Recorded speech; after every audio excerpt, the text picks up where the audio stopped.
adik sẽ thấy mô cái trò sẽ thấy chiang mô Acha opa ate chaltuk. ole zani na hei hun khatak mai kan nei le theya alomom le adik mail te kanan mule kan huai tu kan ho tu te hei pusang te puruat moi te le mi frang mail te kan mule alung len thakin le lama chuan ko har te po min chok de huain ka khia tin meeting kan tan ma khan ma remi ke chon ka voi khat mu na ania kha sharing ro pui tang mai aron na ya lok thak le mai alom om ka ti tin kem chan chin ngai thak an wam le boka chu ma sa in kan soi du ani eng po ni se buang changin pan mo lovila buang changin poi khen kang pon buang changin atia lom le buang changin kan han soyanga ai thatu te pon uluk takin min lo ngai thak sak don nia eng po ni se kan thu soi tur kan tran ma in pathian hne na in hlan photila ti chuan thu soi zoa dam lo le tong trai pui ngai ron in ziak te tan khan a hran pa in tong trai na kan nei le don nia le lo tong trai ang u lalpa kan pathian min mangai tu voin tlaya hian i chia hlo tinglo tak hian zoom online mangin i thu cha i principle poimo tak mai soi ka tuma kain sit le nangin min tran pui lo chuan lalpa kan be sayang kan phalowang ti hi karinga chu wang chuan ikuta karon tulu tani tin ngai thatu te lalpa kan pathian nangin an ril ru le an ngai tu na te kan thu soi tum te khathiam thei turin nangin an thin lo thu soin khiat thiam theina nangin lo pe la tharau thiang lemin kai fuai bokang che tin ni chena kan fuai tuina ron khen to ang khan internet connection tele lalpa signal thatak te kan nei theya lalpa online te ni wangin boina kan to lo na nangin min tran pui bokang che kan huna bula tanga to phangin minom puya min kai fuai dona wanga lom thu soi chungin kan lalpa i so krista ming thiang limin chung zong chu ka dilin ka han che amen le ke po kan le thitle ma aboi vele zeu thina wangin tong thiat thei lo lai om chon min lo hriat tir wat thei sela kan khuai tu te khana lo mom hleang le kan thu pui tur lam pa te ka lu ma in kam ni khat thu ma han nei ka dua thamasa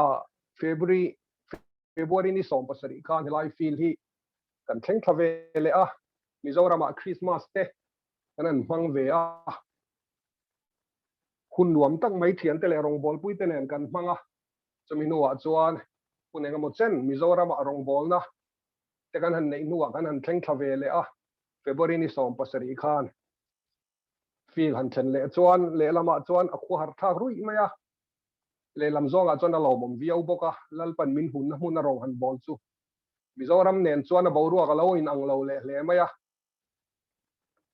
a condition adang le vek maya atira chuan ka khuate har ve rum in ka khia ka lung te po aleng ve zoram a thian te le a u le naw min mangai tu te le rong bol pui te ri ruwa an lo langa amaro chu fila chuan khatiang kha kur pui man kan ni lowa khatiang kur pui tura kau chua po kan ni lo boka kang ka chu sira no langa ya karin ro tangin ulai trong takin ka dili ta ti chuan rong bol na ma kan han le in dei lo na an sa le ang reng le maya fiat lok thin le lo be sei ril ruk deu ang khan hei tu na po good friday rim ten lo na ma rong bol na kan han tran le do dal tu lam o po lo ring le tiela zorama zalen tak maya duang tok ka ring te duang tok ka phura kan han ti lai te ka ngai om rum maya tu na chuan tlema ngai tu na fim tak manga asa ho zong ni lawa lalparam zautura underground deuh taka chet kha ngai chho le ta kariu ru te po akal thui ve le chuan chu ti rual chuan in good friday lom thau tur teng tiang nge kan an manang ti theng khan ngai tu na lo oma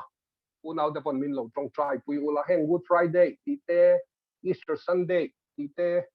le Christmas ti te Christian lo te pon an lo mel thiat ni hi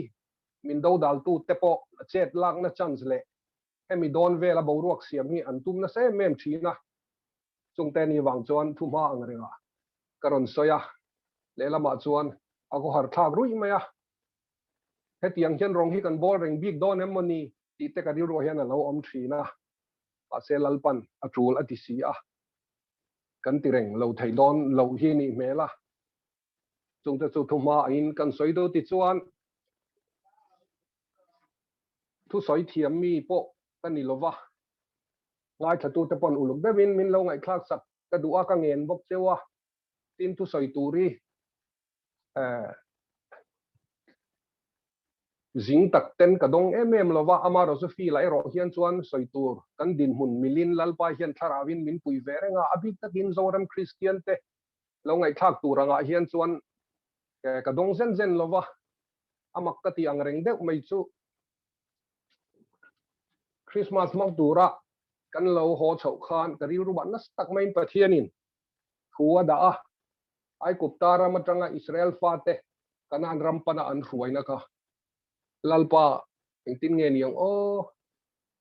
soi ve ka chak le mai ka hne na thu min cha i da hi mi zo mi pui te tan ani in ka hresia eng tin nge ma kan la kang hei lockdown te ni sia tia kan mi son lama te o ril ru kan beng te kan chidewa ma ro chu sarkar khwakhir na restriction te wang nen tin kan ho tu te hne na ka ba soi chi angam bok si lawa chu tiang ka tiang thoi soi tur ka ne ti in ril ruin ka trong try a eng tin tak lalpan kong mi honang mo ka ti la in ka be sei lo deuh mai in mi son dang tal tlangin lalpan kong mi ron hon saka kalom le a ti chuan soina chance lalpan soi tura min du hi min peta kalom hle mai ka ti a mizoram ka ti a mitam taka khoi harani ti po ka khia mitam takin response min ron pe kalom hle a chu chu kan soi ma sa do ti chuan amak hi ka ti ang reng de leka varanasi chu kan thleng thale a ni som pasari vel khan kar khat vel po kanom ma khan rei po kanom le ma in tari ruwa thu lo lu le a pathian thu ti mai la thu soi tur chu chu zani na ka soi tum hi ni a lalpa hei ka dong le tlak me thu hi eng tin nge eng tiang in nge thu soi te kong ka min hon sak don hei zoram lam pang ring tu te mo ani tlak mai sia ka tia chu tia ka imbu sai lai chuan kan ho tu te kan pastor ramate ka han bede de ta in thlung tak chungin zoom online ate tu soi nam chance awm thei venge mo ti te mani hanin recommend ngot thula awm big si lawaril ruwa lo om si chuan amaro chu in thlung takin ka han thila min lo dong song thakop maya ti chuan chu tianga ka lo in bo sai lai chuan ministry dang Zoom apps online a bok kong karon in hong le masale tlak maya angai na ka hello khomel lalpa engi muthilom zia le ka ti deuh ring ruwa ba se lalpan ipuan in zawro ka ti kha min tia e ni mo lalpa ka lo me ka tia ti chuan ka soya ka pur le a kan lo in fix zo vek nuwa kan mission na hei Zoom a khan kan ho tu ten min ron thil le sia ma se kan lo in fix man vek to sia ti in thlung tak chungin kan lo hial lo thei to si lawa ti zon kan mission a chance be sein awm le chuan lalpan kong min hon sakang ka tia hei tu na hian min hon sakat sol ni ma sa khan ega mo har sat na wangin kan ti thei lawa zani na hei hun tha kanan nei le chu kalom hle a chu wangin zani na hian thu thar han soi tur ka nei lawa ka soi tur nei chu kan suk thak lima ka don Pathian principle ti khani a asap trong te hian kan da ve principles of God Pathian principle chung chang kha ka thin lunga lo lu ta chu chu zani na hian soi ka tum do na uluk takin min ngai thak sak pula kan ti non le duwa atangkai em a Pathian thu bul chandam na thu chu ani lova amaro chu ring tu te kal chho dan tur ani ring tu ten kan mamo em ani ti hi ka soi do chu wang chuan angai thaphak zong ten thin lung taka min lo ngai thak sak kha du tak set je tani achiang em maya kai ma lama hian tharawa mamo tu tan chuan hi thil thul takani ti kha kan soi masa duani ti chuan zani na kan thu soi tur chu Pathian principle Pathian chu Pathian principle an ti chu mizo tong chuan JF dictionary a chuan ti hian la ta principle ti chu thubul thurin bul ti te chet dan tur ti te chet dan dik ti te na leta om zia chu Pathian in kan that na tura abuat sei arwa man na lo siam Pathian in principle ati achet a mal min som thei dan tur kan hlo tin thei dan tur a Pathian ruwa man na chu ani zani na ka soi tum hi chu ma sain kan soi fia dua ti chuan Pathian principle hi anti hian athu kin a zau ema he khovel mai ni lovin he universe pum pui hi atuam chuakin hen universe pum pui khosak dan tur le thatta ka Pathian ina duananga an khosak thai dan tur su Pathian principle a hian om fai vek mai ni a principle a hian Pathian in asiam dan ti ani lova an khosak zel dan ani ya chu wang chon zanin a hian ke hian in Pathian principle thuk le zau tak mai hi ka soi vek seng don lova soi vek potumila ta khevek seng big don lova amaro chu thil poi mo em chung zinga chuan soi ka tuma chung zinga poi mo em chu hen te hi ni mi hring ten kan dam lai hun chung thatak le lo ting taka kan man theina tura Pathian ruwa man nga Pathian principle siam then khat chu ka soi don ani chu po chu a chikimin karon soi chuak zo lo wanga amaro chu ka thai chen soi ka tumang Pathian hian kan that na turin ruwa man na principle min en kol dan tur kan khosak dan tur mal min som thei dan tur principle thatak mai alo duang chuak veka chu kan khriat le kan zom ngei tur ani ti kha ama sign ka soi dua chu khriat apoi moni amaro chu thil lung chiat thak tak mai chu ke ngei po kani zet rual ani lo ke ngei po ka lo ni to china tuna hian ke pon ka lo man chho zela chu chon ka lo me ma chu tiang thau chuan ka unau zani na tu soi ngai tha tu tura local te po hian in lo khiat chho ve ka du sak cheu ni Pathian in kan that na tura ruwa man na alo siam zong mai hi a principle ti zong in soi zel mai la in man thiam vek phavin karina he a principle alo duan sak sa hi mi thiam tam tak te po hian an lo khrelowa sarkar mi poimo tak sarkar kal phung siam tu le mi ro puya kan ngai te po hian an lo khrefu lo tlak mai ti ka hresuaka chu mai ne laba rongbol tu te nge po hian an lo khrelo ani ti ka mu chua hian ke alung sia thak le in ka khiani chu zani na hian ka soi du ni kan that na tura Pathian ruwa man na khriat lo hi chu khriat lo apoi je chu kan chan turang kan chan thei lo pha na ni chu zani na in ka thu pui ber chu I Pathian khiala itana a principle duan zong te chu khiat tumbo kang che ti hi kan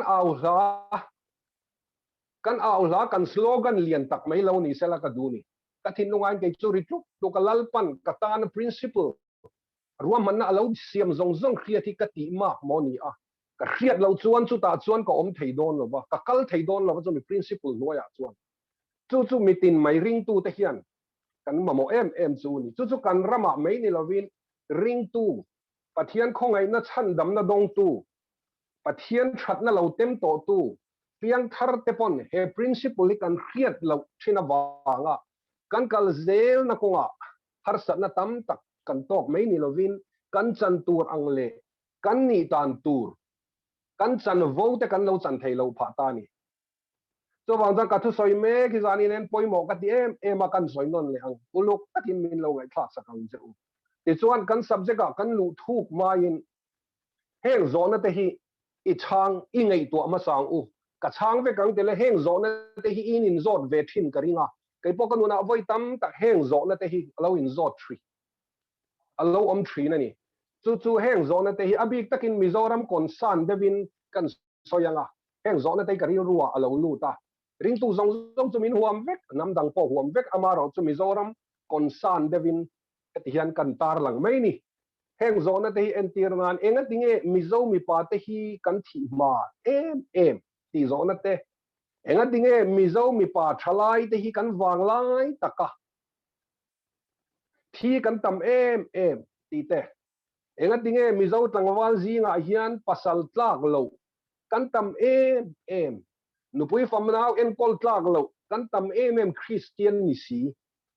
enga dinge HIV positive kan tam em hemi chung changa hian tu tema katilova tu tema deu so zong mo busit zong mon katilova min lo the thiam ula ka soi tum ka soi chian thekna tu ani a engwangin nge ngol vei te kan tam em mizo mi pathalai jing a hian mei chia te po an telta enga dinge mizo mi paten zu le rui lo dang kan du em ti te enga dinge mizo Christian jing a hian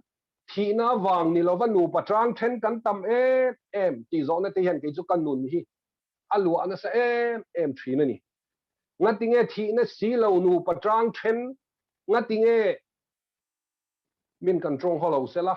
tu tema ka ti big lo ka ti kha ngati nge en kol tu nei mang lo no pang an lo om chuata chawa zorama hian children home tam tak chu kan lo ba mo tak mai le Christian chung kwa le Christian society tia soina huna hian za kha khopin children home te eng home mo te chu siam lo ngai ta a heng te enga tinge ti zo na lian tak te chu ka thin lunga hian om thina enga tinge mizo thalai te zinga hian sex le drugs man dik lo aluar em ni ti te enga tinge mizo thalai zinga ai zol chau ni lo thing tlang khenin kan khua khenin trong kholo ni lo se son an tam em nu pakara lo piang fa an tam em chu fa te chu lo piang no pang te chu kan husit ni lovin kan khongai em zo kani ma se nga dinge chu tiang chu alo thlen thin nga dinge kan ram din mun hi kan nam din mun hi he tiang hi ni ti te kan nu na hian alo lut na sem em ve thina kai te lul hi chu wang chon zani na ka thu soi tu ri kan ram dam na tu kan nam dam na tu kan society dam na tu kan rong bol na al le zual na tu ani tu na ri hian chuan Christian rama hian Christian le Christian kha kan in game salvation camping ta chu kan nei mup mai ni alom om le rualin aza thak lek lek zo kani Christian kha apian thar lo thei ni chu ani chon Christian ala ni lo ti na ni chu kha ni wang chuan khati hi kan din mun ani wangin kan ngai to angai lein ka khia ni china kan zo na soi tam tak te kha a chan chu thil ril le thil thu rocket science ang mai ril la ni reng lo thil simple takani scientist ni po ngai lo wa mo kan president min boral santa Abdul Kalam atengam mo missile lama te thiam na thuk bik nei angai reng lo rocket science anga thil har sa ni lo khang zo na zong chan na kha mol te ni achu chu pathian thua om sekani thil mol te ni chu enge pathian principle kanom lo wangani pathian principle kanom lo wangani pathian principle lo duan chua chu kan zui lo wangani pathian principle chu a hian chuan mo thi mai thei ni lo thi mai thei ni lo nakina kha kan soi chun zau le khretanga ma se pathian principle ni lo setanan min ti chiat na tura a principle lo da a chuan kan om chuan thi thil ol takani ma ni loka po kan khua ka zinin Christmas lai kan than mol ka kala ka rual puile ka chang rual te tam tak chu than mol an lom ta ale lam zonga ka ngai ko chuan than mol om hi o ava ol sam te lul em ti ri rual lo langa chu ti rual chia chuan pathian kharau chuan kan he na tian asoyani pathian principle a chuan thi mai thei ni lo kanu pui po chu kan sarin na satakin adam lova ma se keile ka chung te keile kanu pui chu pathian principle a kan thiamang to ka kan om tlat awangin kanu pui chu vaini thlengin ala damani chu pathian principle a kan om hian kan tan damna kan nam tan damna lotlin na omani chu zani na ka soidon ani setana principle a kan om chuan thi hiền nai em tlangwal chak tak tak sek pui Chrisel chat mail em sentel tul te kha an thile mai thrina nga tinge ti chon Pathian principle lo setana principle hian kan lo om thin wanga lo ni ti kha kan soima sadu ni ti chuan kan sui thui zel ma in amas sabera chuan Pathian principle poimo masaberle atop kheng chu atop khengam poimo abul le atop alpha le omega Pathian principle alpha le omega chu hei hi ni rin na Pathian thu kan rin angai ni Pathian thu rin chu Pathian rin na ni a Pathian rin chu athurin hi ni ma se zani na in rin na thu ka soidon lo wa kan subject ani lo wa amaro chu ka soitel lo thei lo wa Pathian principle a hian abul le atop chu rin na thu hi ni chu min khil molani ama ring turin min duwa athu pek te zom turin min duwa chu lam chero zani na kan kal thui lo wa ole kan sun zom zelang ole Pathian principle poimo tak ala chen khatte ka ron la chua kanga amma saberin point pakhat na chuan tlangwal nupui nei mai tur te khiat tur tlangwal nupui nei mai tur te ta na Pathian principle lo lay down Pathian in principle lo siam chu ei hi ni engponi se atla chop zelin Pathian thu Bible chang karon chiarang chu ti ni lo chon chen khatan man thiama har palta kin le Pathian thui lo chiar ma sapotang u Genesis bung ni chang som ni pali le som ni pathum le chang som ni pali Genesis bung ni chang som ni pathum le ni li hi tin adama chuan hei zet chu karu ang ru ne ya ka ti sa nei nge chu ani mi pa lakala chua ani awangin mei chia ti turaniang atia chang som ni pali na chu wangin mi pa ina nu le pa akal sananga anu puya buanang ti chuan ti sapum khat an lo ni tawang ama saberin nupui nei bei tur le nupui nei tum te inom chuan hei in fiat angai ama saberin eng mo kan fiat tur chu inupui tur chu tu mo ni tu mei chia ani turani mei chia lo nupui nei tum te kan om ta a khowela hian chu Pathian principle atel reng lo inupui tur chu mei chidik tak ani turani chu zani nai na chiang turani tun lai a chuan trong ko man lo ni ta min kan trong huat thua lo la lo sela lesbian ti te gay ti te bisexual ti te transgender ti te le thil sang chu common tak khowela hian lo lam rik alo ni to a ma se Pathian chuan kha ngang kha nupuyatan nei turin mi pa ho khamin ti lo ti chuan Pathian principle bul te ni nu pa kanin ne tanga thil kal tu choi hi ni chu wangin mi pa ina nu le pa kal sananga anu puya buana ti chuan ti sapum khat an lo ni tong hemi om je hi kan zir ngai lo bani chu wang chan mi pa in anu le pa kal sanga ti chuan anu le pa te chom lomin om to lovin anu puin nen pum khat an niang anu puya chom to mi patam takhian nu le pa te chom tura nu pui nei kan to ma chu Pathian principle ani lo zani na tlangwal zong kan lo ngai thang che we hi Pathian principle chu nu le pakal san ti kha an chom hlom na tanga pen chua ti na ni chu ti salama kal san tui thar lama kok lova nu le pa ten an en kol le an chom ni to lovin inu puinen pum khat in ni to a chu wang chuan inu pui chu itak sapeng ani to wangin I kher ber bokanga ingai tua ber bokanga atan inun imang bokanga ikop pui tura Pathian pek cheni wangin chu wang chuan ap nu le pa kal sananga hanti kha nu le pa te ti sa ta ka kal san ni lovin kan ngai tua na rama hian kan kal san tu then khat chuan kan nu pui te a in kan thin lunga hian kan nu le kan pa te kan la da lian zo ai hi mi pa te om dan tura Pathian duan ani lo fel le fing om taka langai ani rual hian Pathian chuan in kan nu pui te chu kan nu pui lovin kan tak sapum khat kan peng tak in zom kan ni chul wanga then le tur po hian min ti reng lo nu pui pasal in then le hi Pathian principle a hian om reng lo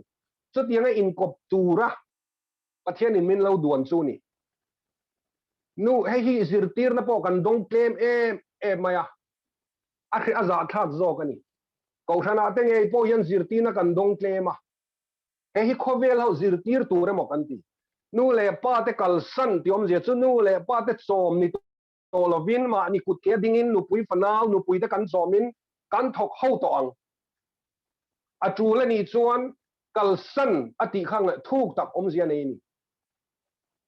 kan in that thedanga kan in tui thlaranga ti na ni lo ma se priority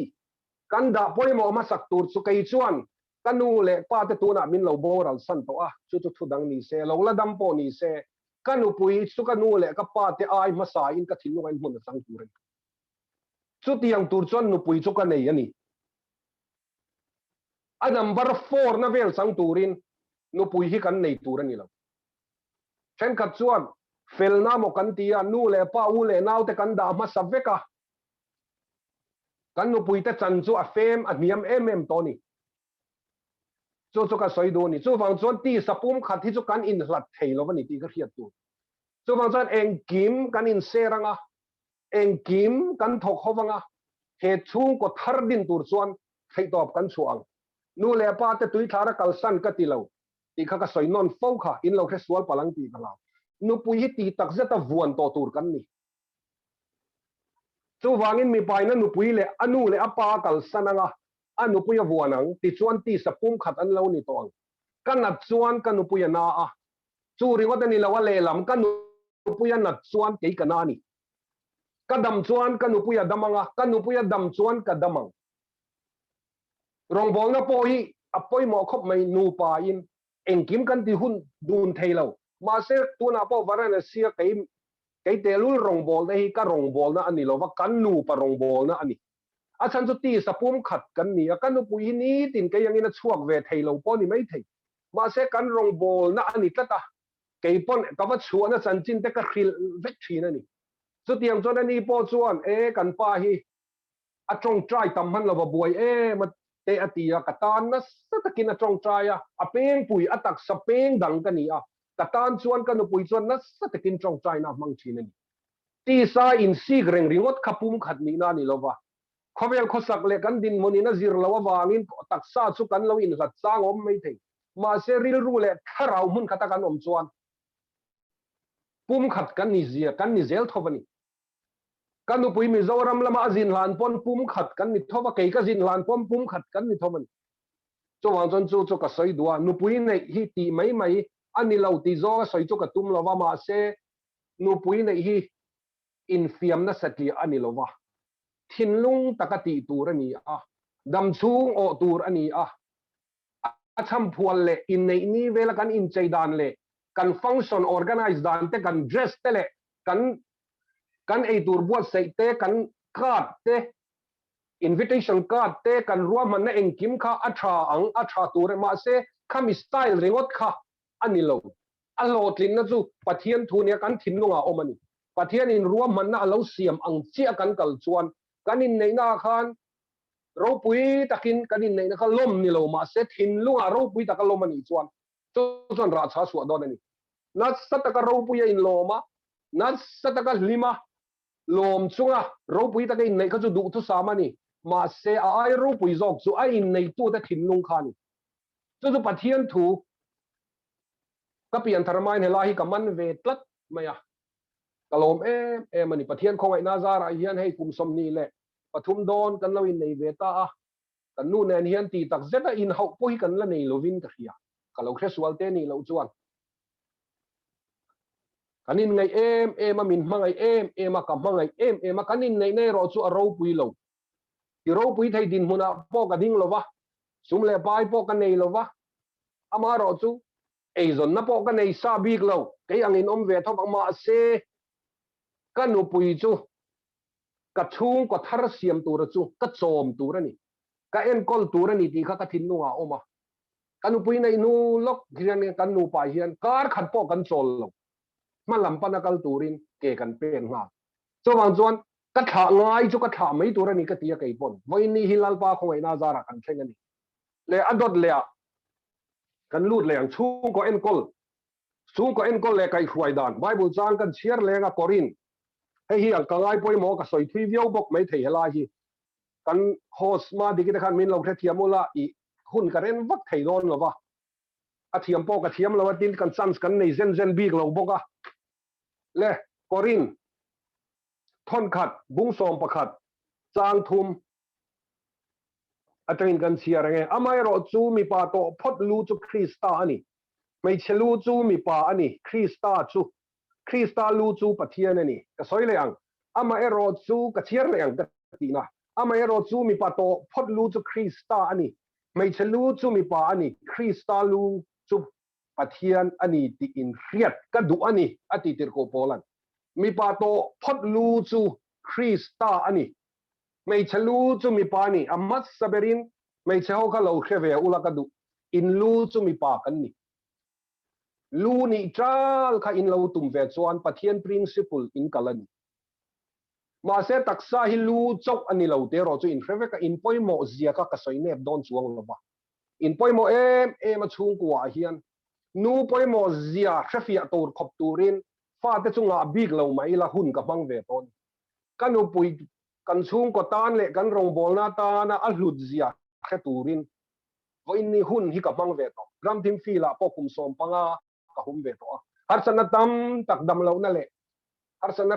sang po kan pal dun to ani kan pal tlang dun to ani kan la pal tlang zel mai thei chu ta po chuan kan pui tang kai na le hlut na chu azual tel telang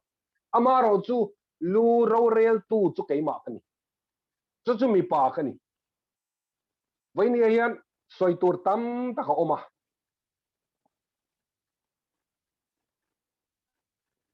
muang changin kan soyang mi patam tak chuan an fellow ma se mi pa chu mei chalu chu mi pa ni ti riwa ta hian Pathian thu top reng lawa ta hian mi patam takin Pathian principle chu top ta mo kan ti ya mei chalu chu mi pa ni atia lom Bible pon kan tia kan du to ka atok reng lo mi palu chu Kristani voini ayan ka mi papui zong no pui nei to le na lei lo te po in lu chu Krista ani ngai turani chu mi om je chu ipiang thar ngai turani pian thar mai kha la tok la chu bul tan na ni Pathian principle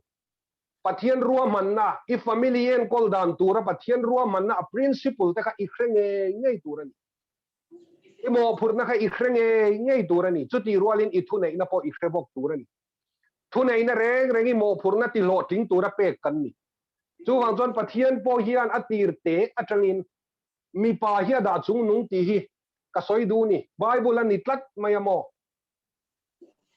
ngai dan lo ni lo de wi nom pon ka so son thai si lo wa kai chon ka thu ni lo wa Pathian thu ni Bible li thutlung lui tangin Genesis atangin kan chiara Pathian in mi pa hi da ma sa zel maya gender equality ti dai ka do chuang lo mi pa le mai che in tuk tlan ti in tuk na lai zong kan nga lo ma se Pathian thu ai yan kan in tuk tlang fai vek thi la Genesis atang khan Adam asiam saudana atang kan shoot vek ula mo mi pa kha ada ma sa ze ngai chu ta piang ma sa mi pa phei chu ada ma sa em kai ni hian ngai ne po tu mila mi pa piang ma sa te kha ngai ne thei ni lo Pathian ni ngai ne thei lo chu wang ta kan ya esa wa po kha a che chian ni Pathian in ada na kha angai poimo lo wa angai sang lo wa Pathian in piang ma sa bad right an dia sap tongin adin bun ka angai san lo wangin Pathian chu a lom thei lo ban chu a u nau pa ana bina chu sak thei ni a chu sak tu kan te nom takin ruwa man na siam in a chu sak na nga Pathian in mala som thau zunia khalai chu ka thui lo wa thui tha mo ma san da subject a po zir ka chak to kai chon Pathian in min zir tir na sa ve tin ka khalai po kha so wang chon voin ni ai zani na hian Pathian in min da ne hi mi paten kan hre turani Mizoram a hian kan vat hrelout kan vatam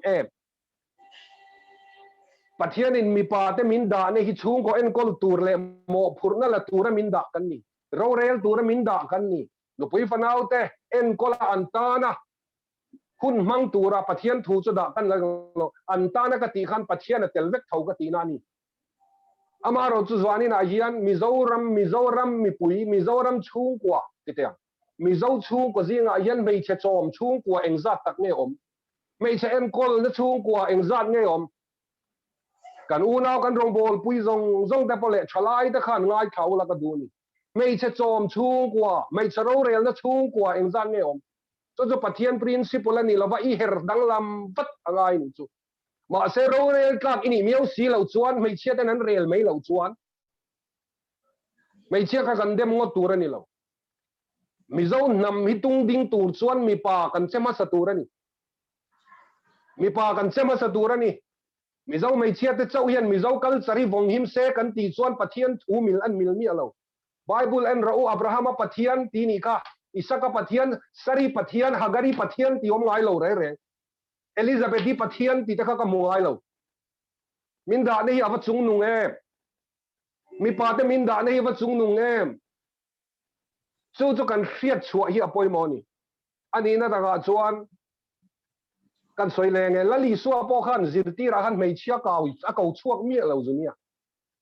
mei che fel tak takan omamo a thi don a khan huma satu a thole ti khema satu mari magdalini mari te mei che thatak takrin na mi huai sen tam takan oma ma se zirti ra khana ko tlat lo la li suai ngai tua chiani alai missionary tur po hian lalpan mi pa min du zok ti ka phot ro ma se kan kem zok ki lung ngai tha gani ma pa kan nen chau hian kan ni rod reng me ti de ka lau thina ma se mun da puti ma te pon oma mei chiari ngot mei kanan chua tir te ka ro tu te po han mei cheron thon chua hi pur lu tuk lo la ka du ni mi pakal dan tu ri ngai tua zok ang o la li suwa pon som pani lai athang chua ka Israel dam som pani te ai o tur mo mi mei chia ron thang ring lo zunia le kan lal pa yana ti sualta emon le kaini nga ya chona ti sualta mo ti mai turani kan rama chuan Christian chung ko vei tu chu nu ho ani le box dia aba boy tha game har angai ni Pathian principle chunga kan nammi pa hi kan luun nuna zoram mi mo ma ason dorang kan siam zom takin development zu zuani na zuang ang ti tai chu ti ve mai ni an soi ve mai ni development zuan indu chuan mi pa te hian Pathian principle chunga kan nu ni mangang u Pathian principle chunga mi pa in kan nun kan man zuan zor nam hi as zuanin kan zuang development lama puitlin na ko nga po zuanin kan zuang le khazir na ko nga po zuanin kan zuang dik tak chuan pawalai te na tu soi ka chak thin pawalai te lalpan min ko tia fiam tu thona na man mei tur la sa tur kan ni lo minun khoi tur la kan sa minun thiat tur thu kan soyan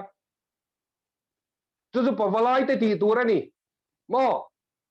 phur deuh deuh lam vung ringot kha kan ti turani lo zoram nuk kan kuta oma Christian nuk kan kuta oma chanchin than nuk kan kuta oma ni lalpa moi lawi mi pa a hian kan va na sa em totlung lui atang chir chho zelila mei chia te ti suala waga Israel fa te lan tuar viau po ha ka selo at kan tor na san te po hi mi pa wang kan ni mai thei sin kan ram kan sak kan than thei lo na po hi mi pa wang kan ni mai thei sin amaro zo let lingin kan kala kan unau mei chia ten fel ema missionary ni se a mei chia chian tuara chelta moniti mai tur kan ain pe kan lo ni chu wang zon zoram mi pa te i harang u chu wang zon mei chelu chu mi pa ten ro kan rela mei chia khan ro rel kha intel ve thau ti kha khiau la chairman ni reng kha in tum lo ngai ni chu amaro chu ati turin ati miau si lo chuan ti lo thei lo din mona in dina in tia wang han ka dem lo chu amaro chu thil ni dan turani lo chu wang zan mal som na ka chung ko in kan don dan tur in kan dong thei lo Israel pui pa te dem ti chung changa Isaia ka po khana ni ka khalam chu zani na yan ka thur vak lo mai nga Israel pui pa te ho po kha pui onei lo bo thei lo ati bengong eng ma khe thei lo ati an bengong tak tak ani lova an du am ma an mani nom na turan ngai tu a Pathian on khe thei lo bani keini po kanin ti pa deuh chuan mi zo mi pa chu ke korbul sei deuh kan ha mai mom deuhin ui kan tal le ringot thina ke chu ui sa de ka ei du le ne Pathian principle lo mai ka tia ho a khalam kha chu thudang ni se mi pa ten chu lo po ala om mi lu kan ni wani na sul sutu tur kan ni a Pathian o po chu khema sa tur kan ni a Pathian po na biang ma sa tur kan lo ni a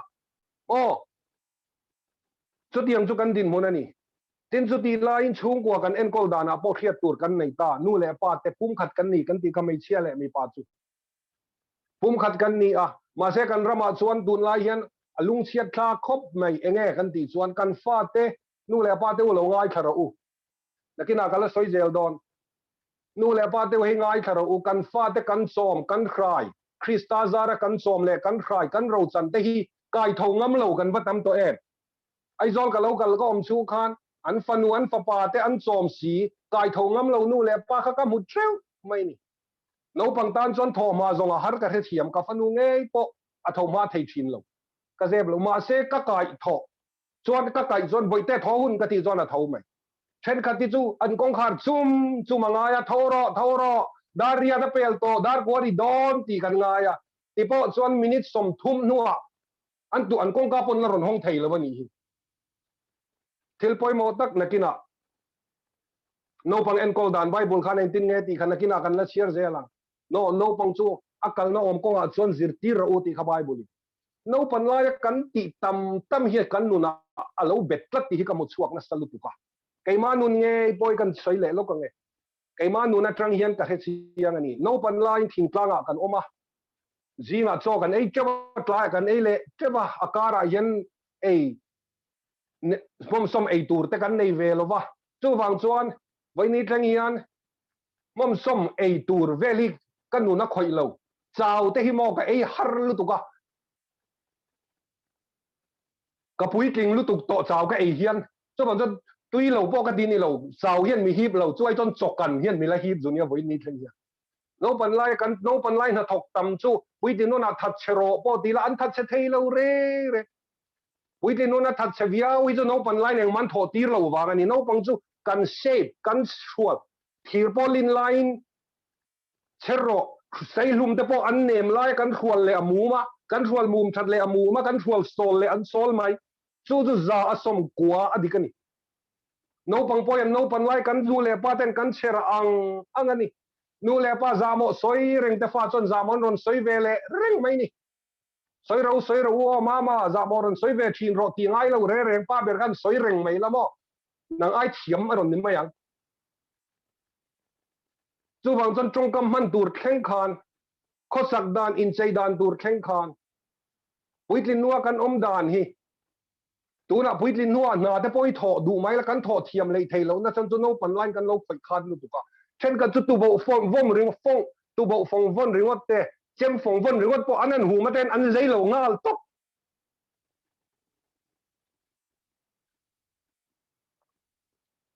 an zai lo ngal tok ngati nge kan khoi khat wang ni kan khoi khat lo tuk chon no pan lai hian anua zai le har kai te guitar hi khoi ngai lo lut tuk kan ya ka kut hian a zai thot lo ole khalam ka chu chut thui lo la danga nakina kan la soi zel do na no pang kan hruai chho dan tur po nakina ka chiar zelang alo langa pathian principle langa kan kalpui chuan mo kan chung koi kan ho tinganga kan dam rei bokanga mal som na kan jong boka ti chuan no pang ho tan po hian pathian en ruam man na alo nei reng maya kan an chiar lenge FSC bungruk chang khat le chang thum FSC bungruk chang khat le chang thum chang khat atanga chang thum ka ti na an chiar le am alo rei deu ni pon min tha thiam don nia no pang te u lalpa chuan inu lein pa te thu zom ro u chu thil dik ani si a inu le pa choi moi ro chu thu pek tiam nei mas saberani chu ti chuan itana thanga le ya hian idam rei boka he thu tei avaro pui e polan pathian principle no pang ho om dan tu la pui ting lo te om dan tur pola ka kal tlanga pathian in min fiat ti reng no pang te u lalpa chuan in nu lein pa te thu zom ro u ti ni chumiam ja no pang te u pathian in nu lein pa te thu zom turin atia che u ati in nu lein pa te thu zom ro u inu lei pa choi moi ro chu thu pek tiam nei mas saberani thu pek tiam nei ti chu condition oma pathian in thu a pek che ni condition om ti chu krem na lam ni lovin loman reward nei in condition reward loman no pang ne na mama he I lo ti chuan he hi ti thei chuan chu ka pe yang che kan ti thin ang khan Pathian in no pang te u in nu len pa te thui noi chuan lo man na satak ka pedon cheuni ati enge lo man chu itana tha anga chu ti chuan itana thang tiom zia chu chu ti chuan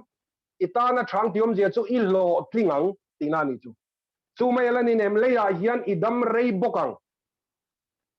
mo le ya hian idam rei bokang ma se nu le pa ten kan mo phurna po om na kina chu chu kan soya ngatinge thalai no pang te kan boral thina kan lo mizo thalai zinga ahun lo tak takati te ang pam mai tak mai an lo borala he khop velian lo chu san thi za chu ka soingam lo ma se atam zok chu achan chu nu le pa te thu oi lo wangan nu le pa te thu oi ma thu oi lo chu accident dei olani tu nu le pa ma hianin pathian ring mi le pathian thoi an ni chuan ma vung takin bai tlan la durtlang kha ma le chaltlang kha ma ke tlan chak ber ni la ko pang te su hek logro an ti reng lawa ngatinge chak tak tlan lo turin min khil thrin kan nu le kan paten accident a lo omani ti pal a lo omani midang nun na ta na poya inun na ta na poi theini nu le pa te thu o hi kan tan dam na ni no pang ta mo lo tin na ni chu pathian thu ni chuan nu le pa te thu kan oi chuan mal min som dona le ya hian rei tak min dam tir dona kan nun na hum zel dona lo tin na min pe don bok ti na ni chu inu le pa choi moi ro nu le pa choi moi ne hi mo thil dang ani lo bible en ka entry na nu le pa choi moi na chu an thu oi ani chutiang chin pathian choi moi po hi vok tala pathian choi moi ya mo nasatang maya pathian fakalam te acha em ani lalpa choi moi lalpa ka choi moi che hallelujah lalpa ka fakat che lalpa fakla ke di ka choi moi che tia aw ringot reng hi pathian choi moi na ani berlova acha em tho a choi moi dan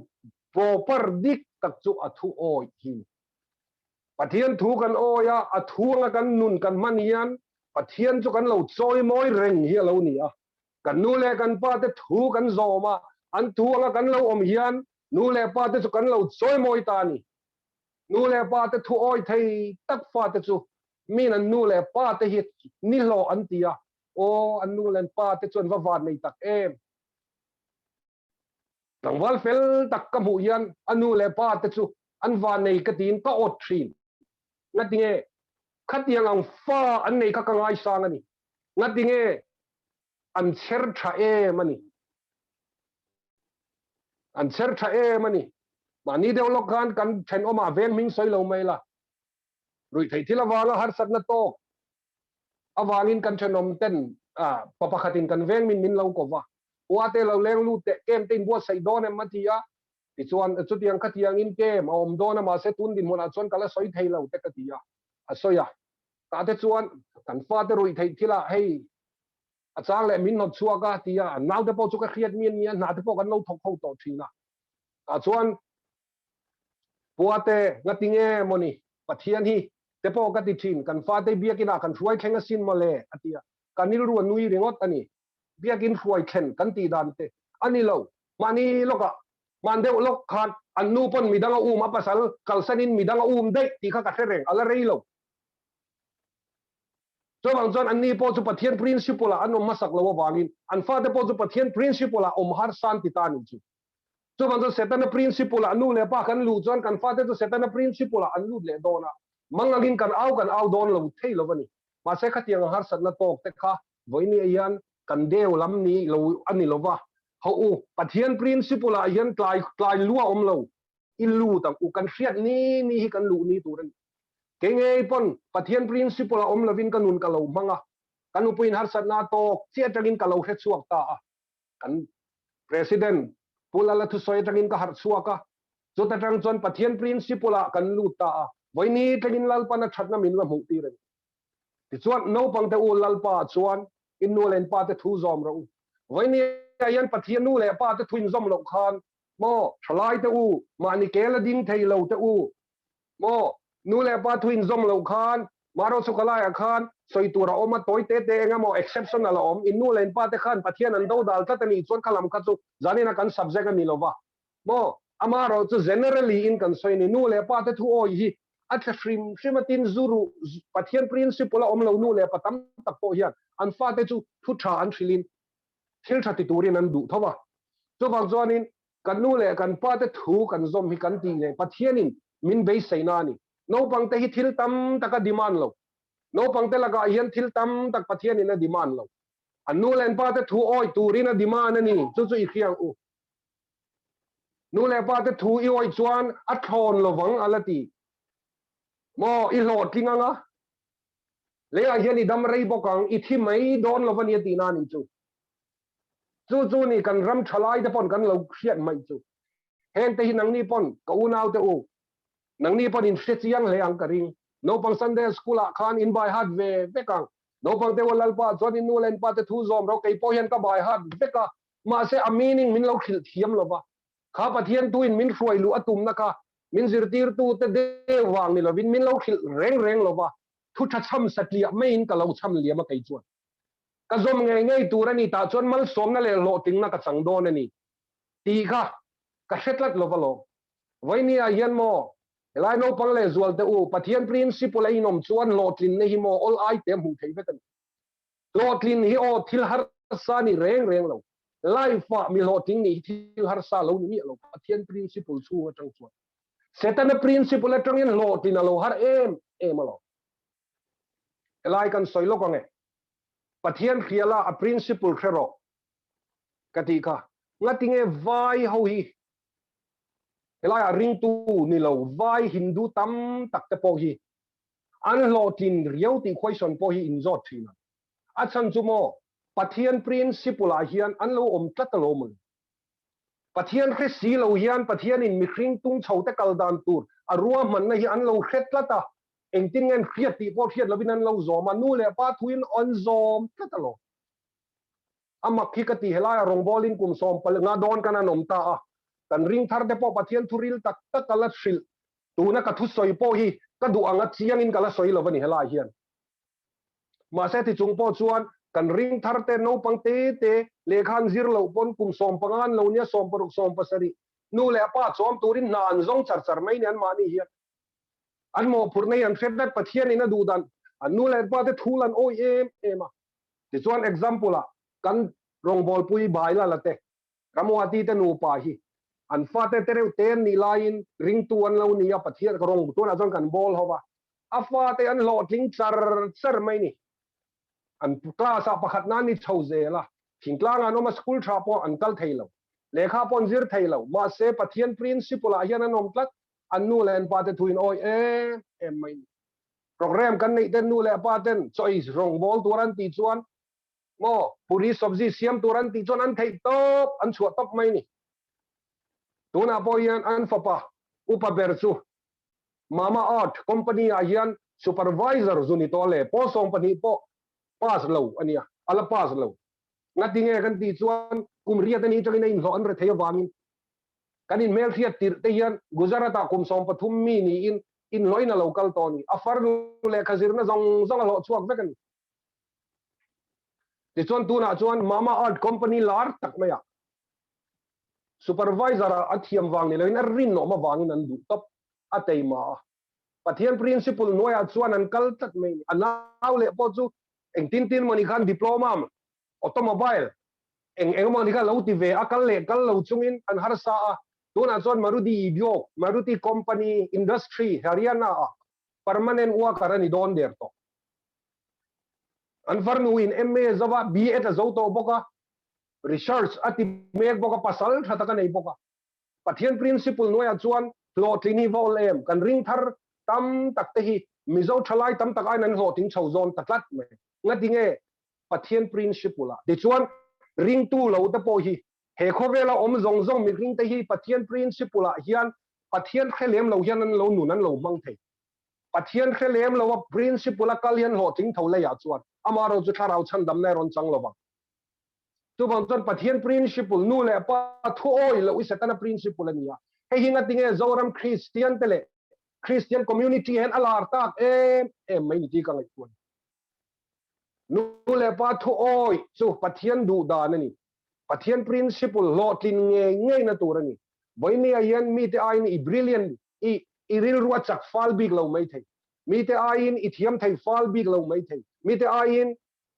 talen ni nei ro pui lo mai thei ma se mo Pathian principle anga inu ni man tat chuan il lo tin nei ma om ti ka soi ngaman lo tin lo thei lo zo ka lo ni Pathian principle noya chuan setana principle no atang hian lo tin kan tum thina alo har sa mani ti hi zani nain ka soi bu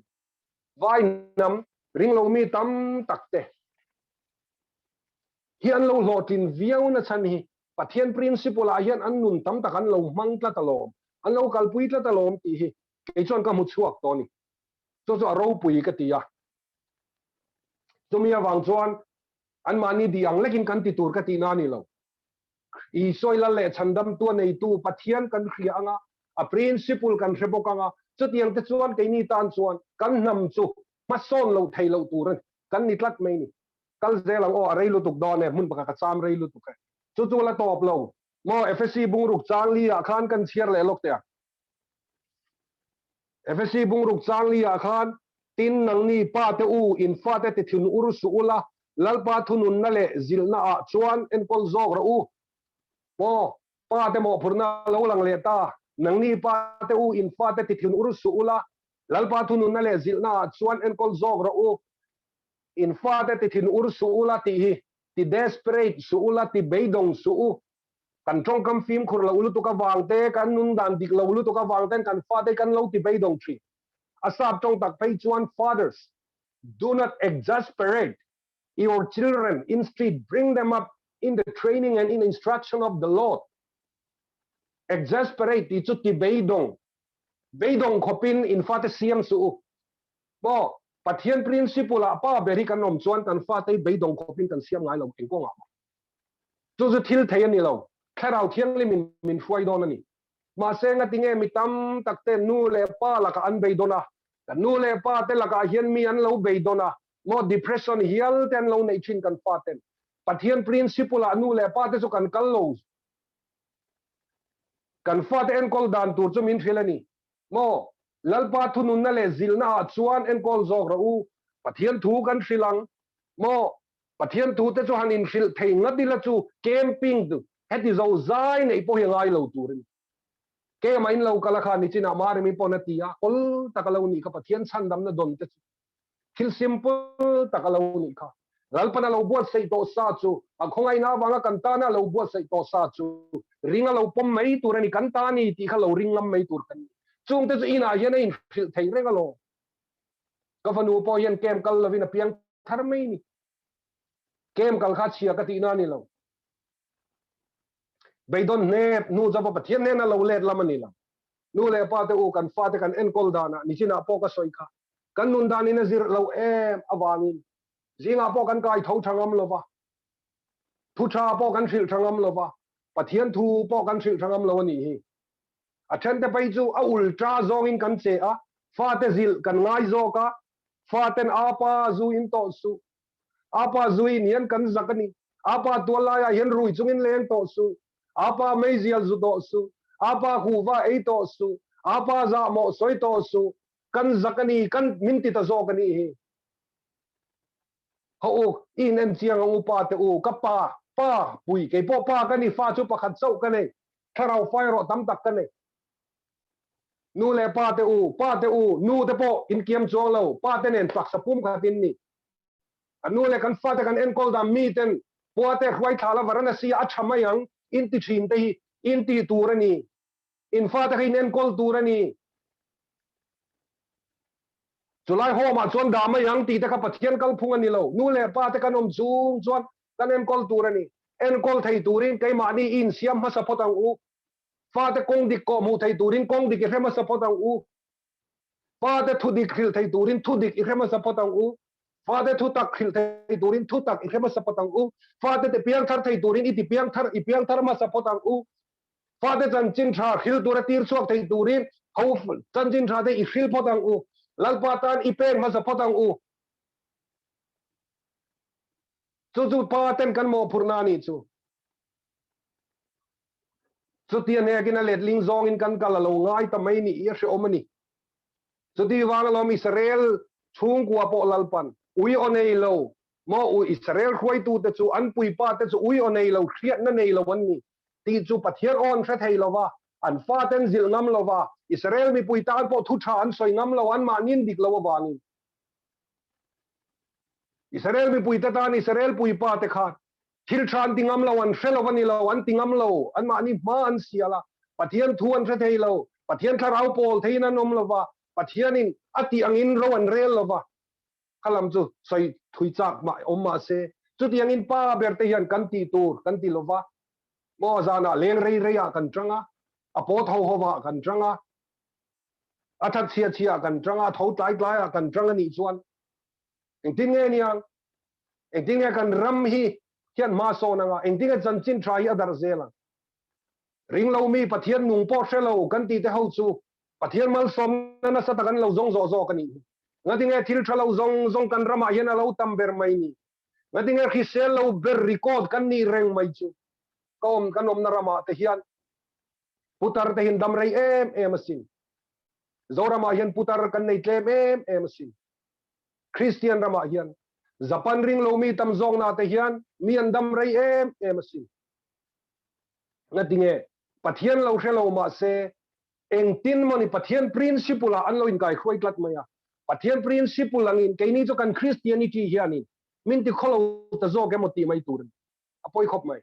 zoram ring tu tam zok chu are thei tok cho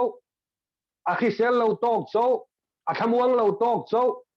a that che tok cho hian kan Christian ta moti mai tur ani chanchin tha po ala alai lum china por deu chavin kan soinam le boxia por em in zoram chunga vin em main kan aw le loi boxi a voini a hianin ngatinge hetiang tok le ka kan lo in khrin mai le ti ngai tu chuak ko Pathian principle a hian an nam namin no pangan kalanga puiking kan kalanga o ram khoi tu te po na kinalo om zer kan share zelang ti chuan a thang lut le lo ka nga sei lu tuk palange ma se voini a hian kha kha kari ru a hian om lian em a o lom lian em ani kei pon tun nuwa nu pui ka nei nu lo ka tanga hengi man chho ka ni a ka he har lu tuk ke ka in chiat thin Pathian principle ka man har lu tuk ke ka in chiat thin voina ka tu soi thre pa hian chuan thu pui bera he principle nei ula in family chu an success nge yang ifa te chu an phak to ka hian a thaber lalpana pe zelang ifa te chu an din muna a thaber zel lalpana chuan tira na mu zo lo ti te hi om turani lo ngatinge khoizu le nu te tui luang rama min khoi lu tu tur lalpa kan nei ni lom abanga ber ngatinge kan ni zia Pathian principle nuai tang lo chuan bat te hi on lu tuk ba te kan nga du lu tuk Pathian principle ka om nuwa chuan Pathian khoi na zara lei ba ka nei lo Krista ma ngai na chau lo chu lalpa ta na thei top chua rong bol zeli ka bat lian ber chu ni zo ka thian min mangai tu ka rong bol pui ta ta na ka thei tok chua mangai na de na ka thei to ka lalpa ta na pen chua zeli ka bat lian ber chu ni zo sum fai ka balova lo na ba ka nei lova mangai na ro chu tam takabani min mangai tu tam takawangin Krista mangai na wangin polan Krista mangai na chon mitir luyani atiang khat tuna po yan helai rama in Krista mangai na awang chon ko om zo kani kanom sakna chu zongi la ka om to big lova Pathian principle ka kaldon chuan kanom sakna ringot ka en thei lova nuam ka ti na ringot muna rong ko bol thei lova ka tong man thiam mi zo tong ka thiam ber mai ringot ka mang thei talova Pathian principle a chuan in mi zong tan boral lova mo chanaman omadu sia chatuan nunan nei du chuta chuan ka pen chuanga ya Pathian in chuta chuan min tir sia principle a omanga ya le kal zel photang FSC bungruk changa a chuan ta hian boy tele an pu te tinaron soya ela hian kantana om zia zok chu employer tele employee te midang ruai tu tele mi ne na thok te mo arwai tu le na thoka in lo te om dan tur asoi ni boy te u Krista thu zo mangin tri dek le khura thin lung sakhat buanin mi hring tilom tum tu te mai anga mit rong bol lovin Krista rong Krista boy anga thinlunga pathian du zong ti zokin mi ring rong bol ang mai ni lovin lalpa rong bol ang zo ka du tak chunga rong bolin boy ni se boy ni su se mitin thil tha anti theu apiang chu lalpa nen ata angai vek an mule ang ti khia in ti sign how tu te chu thu zom ro ti sign how tu tho zom ro employee te mo sarkar nuaya thokte company nuaya thokte mimal nuaya thokte chuan lalpa rong bol ang main te matakin rinom takin 3 dekin midrong bol win dik takin thok ro uati na ni chu hemi principle lang hian kalila sarkar mizoram sarkar apo hian corruption soi hiangai na Pathian rong bol ang main Krista rong bol ang main ati Krista rong bol na tay abahan da chung nung Krista Pathian rong bol na hi chu ti tak zeta tho angaya in pumpe kangaya Bible hian na da chung nung mani mo mid rong bol lovin thai top so in chak na zong nen rinom takin mani du tu le mani masial lovin mani masial tak rong bol tay thil om thai ni so tiang ang mai chuan in na tho kha thok cheu ro u so tiang ang chuan company noya kan tho pon rinom takle tei matakin Pathian rong bol angin thokila sarkar na kan tho pon kan ram chu ma son don lo thei lawani chu ma se kan dila kan chowa sarkar na kan tlona a thei kan brai pa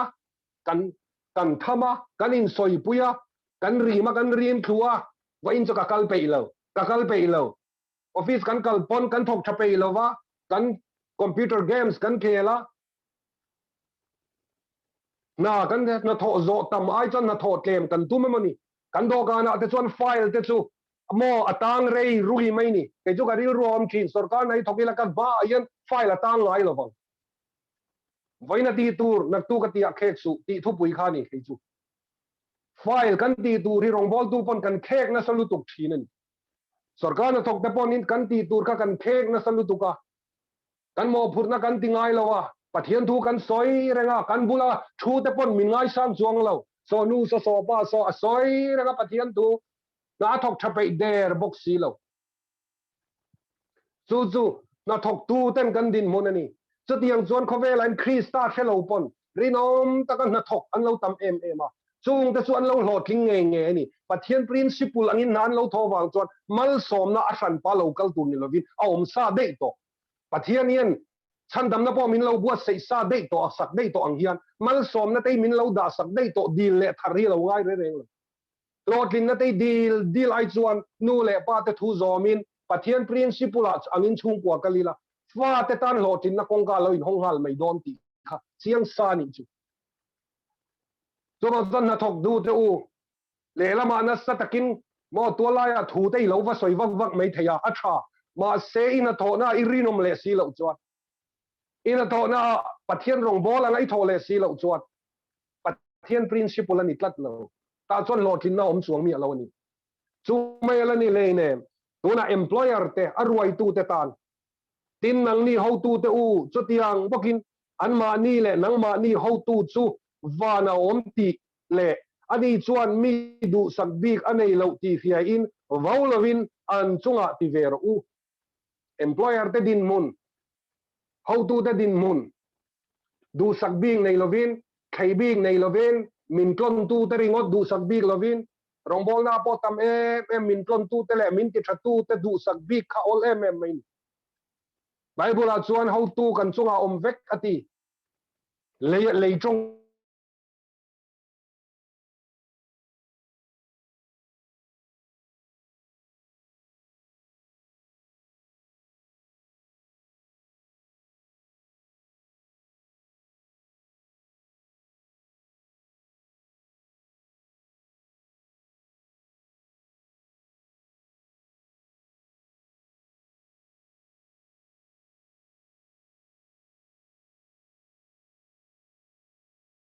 nei rang kan lo dong thei lowa mas som na kan nei tur ang kan lo nei thin lo ban chu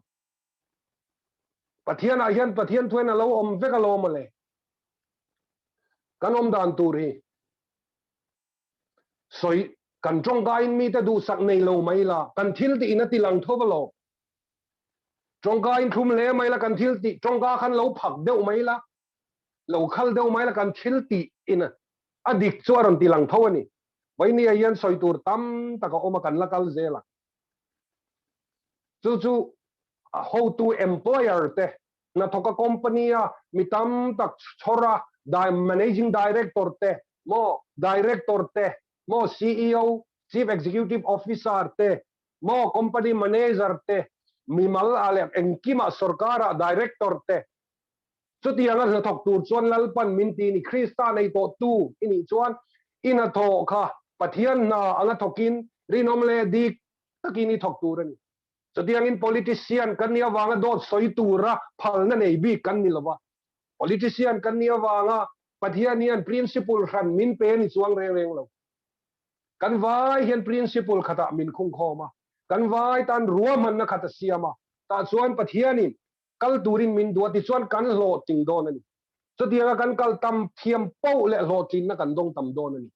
amaro chu leya chuan perfection om lo tiro chu kan khiat la na nga ya ke soi tu ngai po hian chung ka soi zong chu ka som pumpkin thai bi lova fail na tam tak ka yang ti ka khia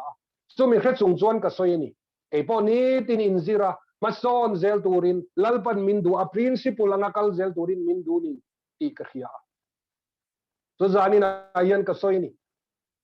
jing lo tak chungin in tharung tak chungin lalpat engtin nge tiang soi tlak kan yem le te po ka dil ruin ka tong chaya ma se he thu hi dalian tu chu lo mai chu ala ni lo taksa kan eile in tur thleng hianin ka chiar vek lo wanga ma se bible chang eile in tur te thleng hianin pathianin kan ei dan tur te po min lo ruat sak veka ama sabera chuan luka bung som ni pakhat chang som thum palia chona mai ro chu fim khur ro u chuti lo chuan ei por lutuk nen zurui nen dam chung khosak ngai tu nen in riru akhat lutuk lawanga ati chumini chuan thang ok angin thok le khata in chunga lo thleng me alo thleng putang chumini chuan thang ok ang mai ei por lutuk sap tungin glatoni pathian na lo khap tat zunia khai dulpurkat phuadi na yang o tia mi zo pa in kan lo soi tin ni mi zo samuna ke thai lo ti te pathian principle alo ni mi alo ei tam lu to ki pathian in alo phal lo Ezekiel apo ilaizon sadom kholo na chu heng hi ani chapo na te ei por lu tu te Ezekiel bung som poruk chang som li pakwa ei tur te poi pathian hian thatak me hian min lo control ve ka min lo khil ve enge pathian in mi khing te ei tura ti chu thai chi le theira te ni eden huan na tangta voi ni thleng hian mi khing ta na chu thaber chu thai ra le thei te hi alani char doctor de pon an recommend ber alani zel mai ni cho tha kanti chak na kanti te po hi thai ra le theia tanga an la chu zel extract zel alani pathianin ei tur atira sa po hi mi khing ta dan ei turin a lo ti hle ni tuile nu chau khana sin mi khing te sa ya pa sa ya po ei vek a phal mi alo sa ei thiang lo te po omania chumi om je chu thutlung luya chuan khang ei kha sualani ka soi in riat sual lo chu in lo the sual palanga puate alo 7 day ta mo te min lo tianga 7 day lam ko soi sel lo 7 day in helai thuan war te ka ngai lu thi sa ei thiang lo bible ina ti te ka thutlung tharatan chuan kan ei lo chan tur chu engem engmo kan ei pon kan ei claim tur chu chung sa te chun ni mo bible a soi ka chiar vek lo bang deuteronomy bung som pali chang thuma tanga chang som ni pakhat kha en ula sa ei thiang lo te om pek ei lo tur apate zoi chu thutlung thara chuan heng kan ei lo hian country sale pha don ani heng sa ei thiang lo ati zong i sakhi sel an ni lo mi hing tan an thalo de ve chung te chu kan fia ta ngai ni ei le ini engei du mi nei kha ka du ti lama ni mi alo fak deu mai kan ya le lama han soi a mi hrang an ni lo na kan soi hei ka pu zon te kan nu pu ya pa te u nau hi ei le inan film khur em a an du uluka so me thing te an ei ve vak lo wa sa pon ei tam vak lo khai ten ei na sa em a sa rep te mo a rep lam pang ten an uar lo an ei mang lo an risel lu to ka kum som kwa pasri damala khisel tak ten nani kapuzon ngai pon kum som kwa lo king der to ala khisel tha em mai ei an film khur em mu ei tu ren pathian en min lo ti mi lo zu mi a phezeu to bo chu ei kan tum regot boy a pathian principle mi lo chu lo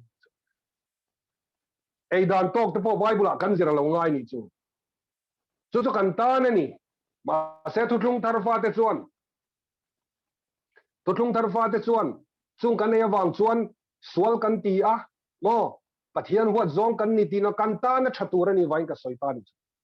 zurui te po hi mo zu te kan an fak thin tak na mo fak na tur kala khelo re ka zir ve na salu to ka zu hi ka zir ve dan chu scientific tak pon ka zir lo bible kal tlangin ka zira mana khan kan rama zu khap chung chang ve la lo wang lai khan total prohibition lps talk show ti vela monia khan soi khom na te khan ne ka lo ngai kha ve a ka soi ve cha khopa ka du ain kan pathian thu lampang atrang tura ngai te khan pathian thu tlo chanin an lo soi lova kha kha poi ka tin zu hi mo kan zir ve a e po tun ma chon zu te po ka in ve thrin ani zu ini enge sual na enge poi te ka ti ve pang thrin ma se voinia chuan hei ka thutluk na chu ni su hi ein lo tur ani ringot mai ni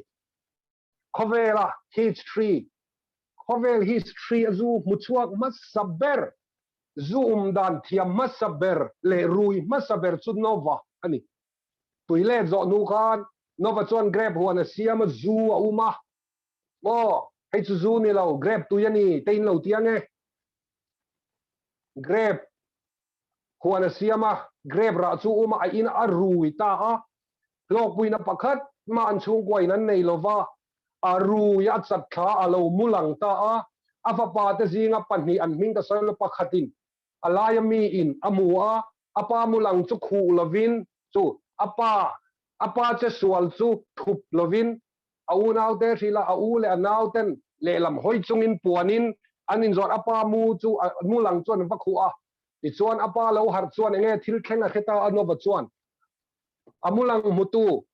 mo afa pa khu lo tu hama fa pa kana na chu an chia alo tan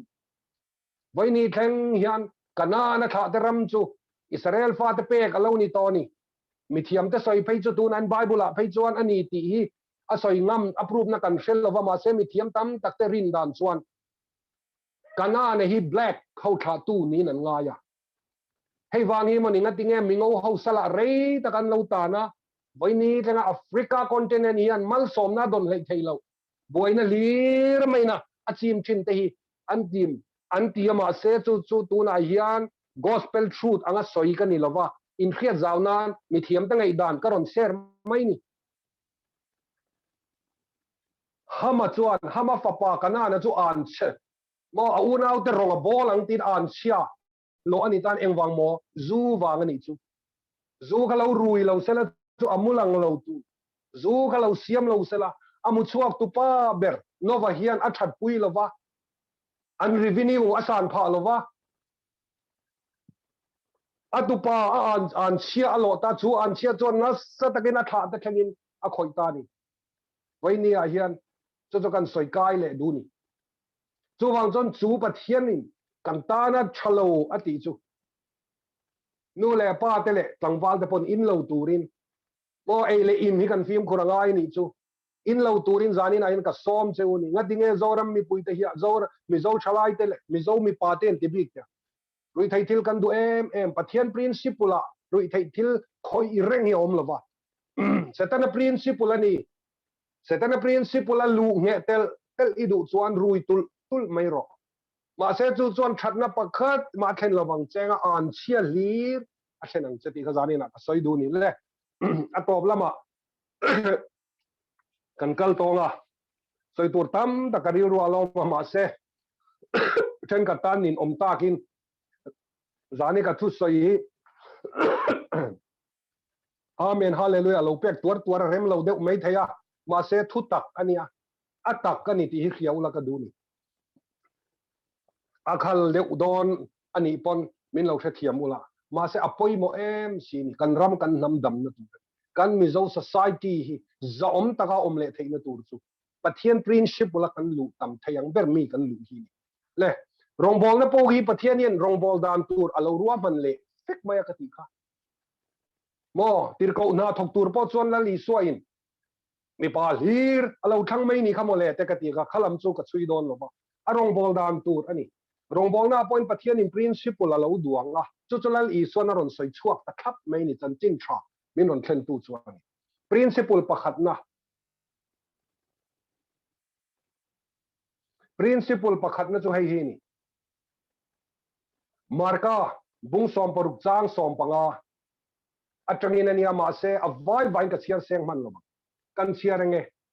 ei hilali swa tu soyani marka bung som paruk chang som panga tin an nena khovel zong zonga kalula thil siam zong zong mena chan chin tha hi hril ro u hei hi Pathian principle ani rong kan bol don tak tak ani chuan Pathian principle pakhat na hi kan threturan kan rong bol na ka khalam hoi zong ani zel turani khovel zong zonga thil siam zong zong ten tiom zia chu khovel nam tin ten chan chin tha an lo khiat ve theina tur kong hi kan zo turani direct kan zo ve theilawani pon in direct in kan zo theini to ring tu zong zong te mo phutna rong bol dan tur poi mo em mai chun ma se hei rong bol tu tam takin kan hrelo nge kan hredu lo nge kan hrelo tak tak ti po ngai tu thamani mun ngaya renga tar kun thanga rong bol tum kha kanom tat mai in son reng tur ka tina poni lo ma se kan rong bol na in a focus tur chu mo nam khat mai bi kan I tur ani lo ba kho khat mai bi kan focus tur ani lo ba chi khat mai bi ka focus tur ani lo ba Pathian siam mo no wa tanga chi sang sang lo darta babel in sa ka wa trong lo dang lama khovel mun sang sang kal dar tene na khan Pathian ya na chan chin tha puan hi a print du a principle pakhat na ni vaini ayan kai anga soitua in trang lo wani pon a soi thei tu turate tir chuak thei tu tura fundraiser emo donor emo lo trong trai sak pui emo lo trong trai tu emo mo rong bol na chan chin da dar theina tura midang te kal chuak tura lo fui tu emo mo akal chuak te moral le spiritual support lo pe turin emo mo an ma mo lo phuruk thei dan emo chu mai pialama po lo lut sak angai voini hian chan chin ra fil tu te hi kan lut angai ni Pathian ina lut ti khiat tu chan chin thapuang tu te hril tu te hi kan lut sak tok lo hi kai chu poi ka ti katel ve wangin ka soi mo yani lo Pathian ina ti mo yani hi Pathian en lut turin min du ni ngai sang turin min du ni kan lut saka kan ngai san chuan helam na thok tur poi mi an ron tam tul tul don ani ma se tun lai khovel yen missionary te shelo te zinga rong bol tu te hi kan downgrade ti ti tat mai kan kal phuwa hian kan downgrade kan da niam tul tul thu mai chau lei mor mai chawin kan fak taklat maya chu chu Pathian principle kan kal pen na ni atha chu ram chunga in hub be a atam tam ram chunga in hub be a mo a fit mai kha ram chunga rong bol tura in ona kan nei tlat tamai ni Pathian principle kha kan lo man fu lo deu tat theini khalai kha chu bang jon ko ran tele organization sang ten kan focus dan tur chu mitam tak ten chan chin than lo hria theina tur hi mo directly in a mo indirectly in a mo heti lam hoi hian rong an bol turen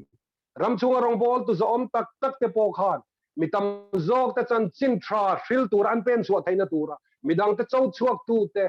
midang te fui tu te midang te bless tu te midang te zirtir tu te kai hruai tu kongko mu tu te ni turin mo tuna te hian hei kan rong bol pui ma fakate ala rei lo de man nakina chuan ma ni ringot om hi mo du kimi te ma ni ringot rong bol kha an tan po akhor tha ka an ma ni ti chak tu ahuna chuan an no ma mo don chung te chu ril ruai hian ni lo nei lo kan nau du tak teremit po hian mo mi zo tho pui tu ri ala nei lo ni hi teremi chu aza om le mai ngai san om le mai ti a hian ni top lo wang a partner ni turin mo teremi ti chakle zual thei tura pen chuak thei tur te kha kan in dap akan in zon chho kha ngai ni ka soi zel don hun karen lutuk thei na helaya ngei po kan nau te te chuan ko pui tura nei lo ama in thing tlanga om top mai ni a khwa har ve le in kari ke chu nu pui fanau nei kania ka nu pui le ka fanu ne kan oma ka ho har chu nep deu nge nge ani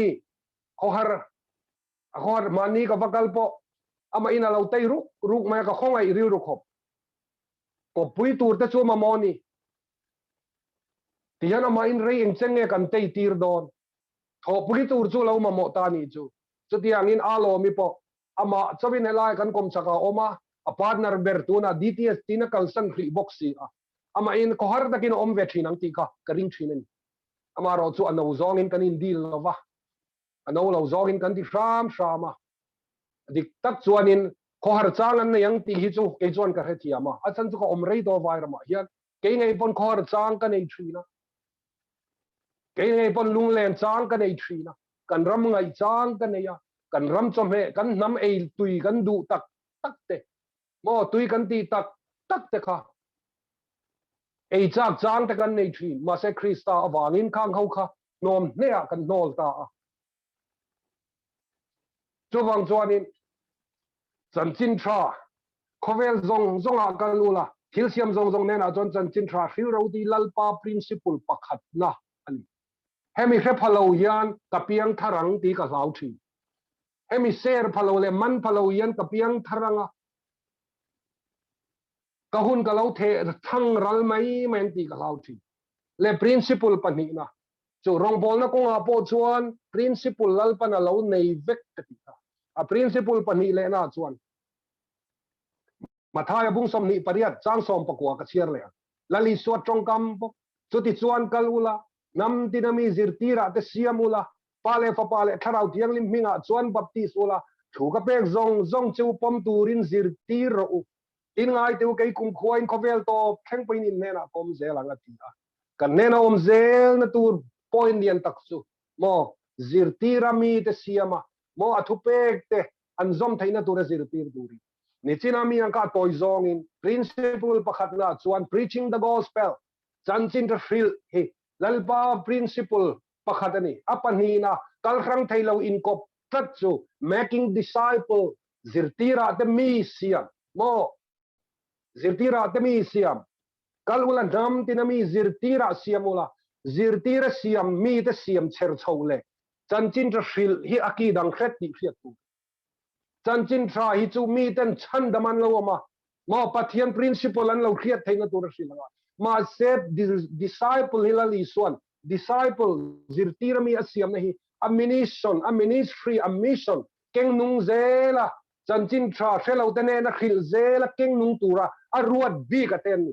so to disciple making chu kan nei zela ngai ke ngai po yen elaya chuan zirtira te mi ka siam lo chuan keiman katlin lo huna ka thei lo huna lo la khenga chuta chuan herong bol na chun zom tu tori anom don talobani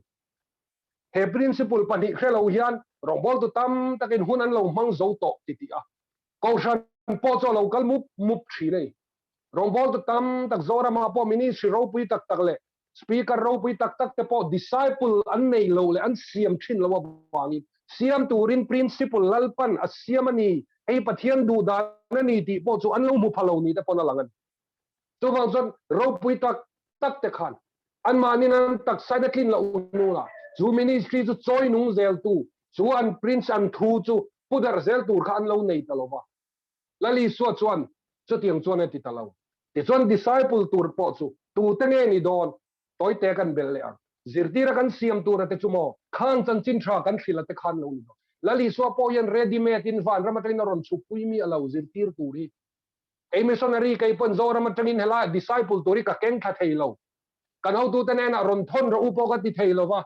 hela ring thar te kha zirtira siam thei mi tur kha zirtira siamin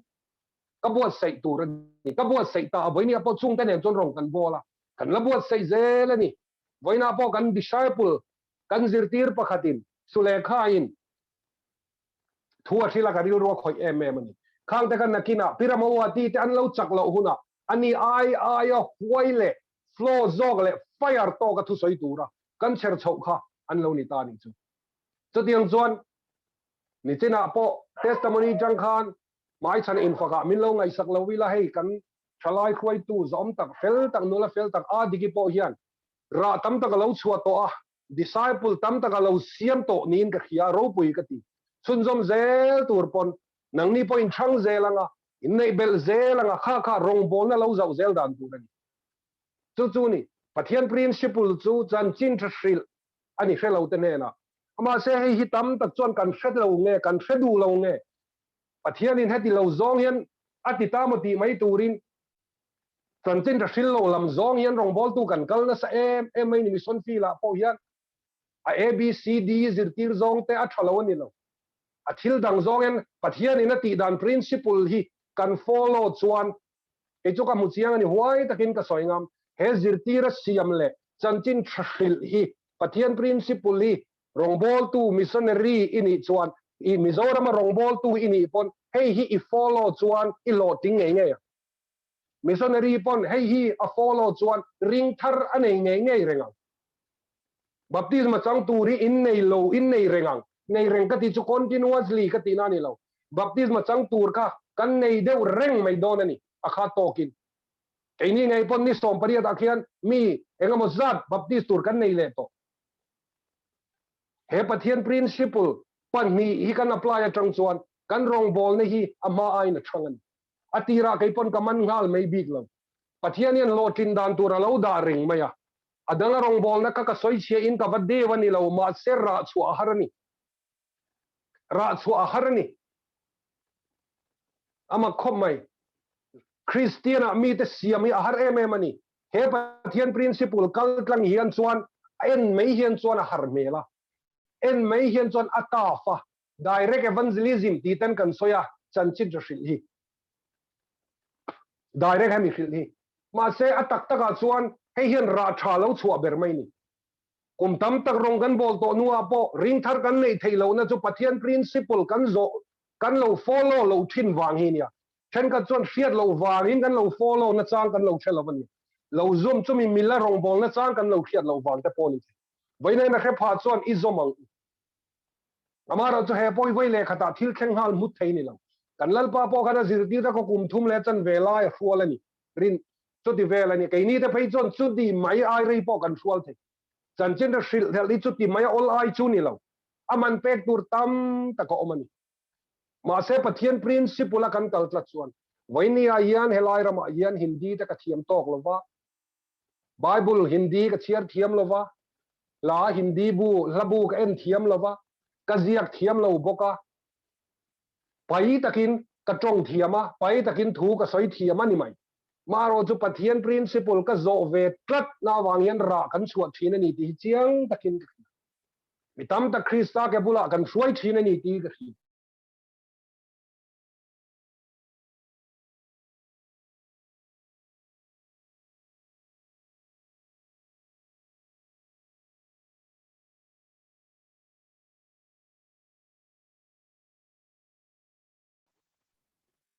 ka tong ka in la zel thayam ô sẽ để chia ole ka engamo al signal la lut zeu wangani Pathian principle ani wangani kan rong bol na kan feel ti dan ani wang soi moi kan reng lo ti min fiat sa Pathian principle fereng chunga kan zom du lo ni ro chon chu kan thu nia ka ya thu po ni lova kai chon ka thiam tok hian Pathian principle hi zuma kai ka du pui fanau ka en kol na te feel ka en kol na te rong ka bol na ko wa yan ka thiam tok ka Pathian principle hi zo a zui zel tur hian ka ril ru ka siaman tin Pathian principle hi azau ema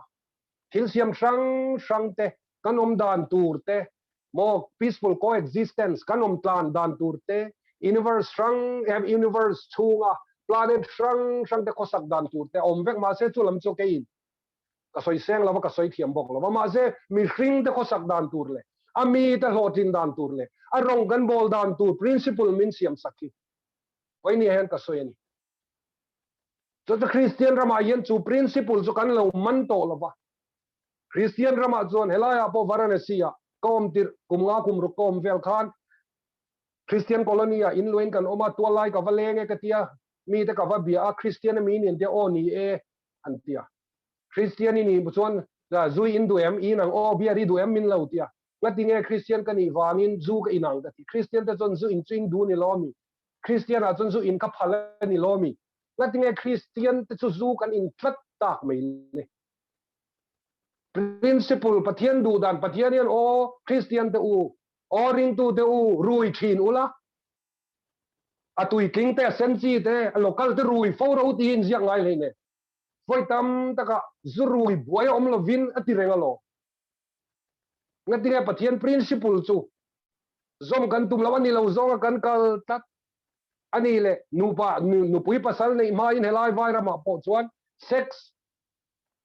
nu pui pasal nei ma man te Christian a chuan phalani lomi anla ti le ni chu o Christian kan represent dan te hi aval lung chiat thak em ani le chu lo guzo na ka don bok chu Christian a chuan du hun in than hi phalani lomi anti le bok ani chu Pathian principle lawang leering Christian kan kalta emmonity mai turani chu vaini a hian Pathian principle ani wangin ka soidu ni a principle ang kan kalchuan Christian ni chu mi tanan lo cha kanga Christian ni chu mi tanan ngai hu don ani chu zanin ayan unaw te u ka soi thui ta le mai kalau ti top don hai tonga kadu berchu ka soi hi chu kam keu na chawa ngai ula ke ayen thuk le ril zokin kan mi thiam tak tak te le kan thalai mi fing tak tak te khan Pathian principle hi ron hai chuak zel ula min ron ser zelanga kanin ser zelanga ti chuan kan nam kan ram mo kan society kan rong bol ne hian ra na sata ka chuanga zaom takin kan lo siamanga lalpa min chu choi moi nom don ani mo tam taka in ra hian mo kapa choi moi nom thin lalpa choi moi nom don ani kan pa wanami choi moi nom don ani lalpa na thu kan soite kan zatan mal min som sak cheu ro se le kan ruai tu kuta puni pelok leila chon